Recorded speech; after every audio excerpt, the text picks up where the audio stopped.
You're thinking about investing in Mogo, huh? Good choice. This Canadian fintech company has been making waves in the financial tech industry, offering a range of services from credit monitoring to cryptocurrency trading. But is it a good stock to buy? That's the million-dollar question, isn't it? Let's dive in and explore whether Mogo is a wise addition to your investment portfolio. We'll break down the company, its business model, its financials, and the overall market trends that might impact its stock price. First off, what exactly does Mogo do? Well, they've positioned themselves as a one-stop shop for financial wellness.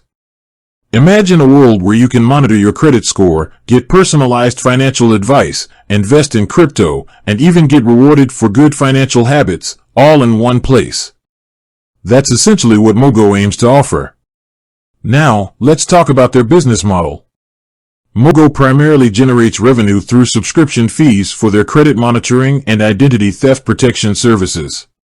They also make money from interest on loans, fees on cryptocurrency transactions, and partnerships with other financial institutions. It's a diversified revenue stream, which is generally a good sign for a company.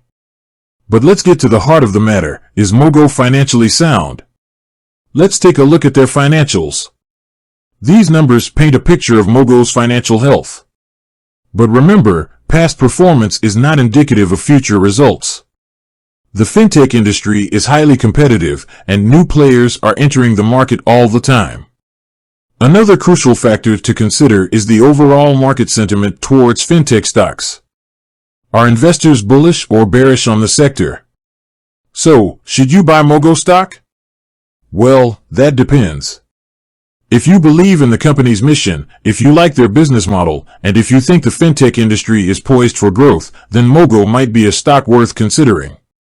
However, as with any investment, it's essential to do your own research and consider your risk tolerance. Remember, this is not financial advice. I'm simply providing information to help you make an informed decision.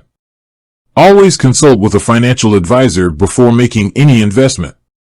With that said, thanks for watching, and until next time.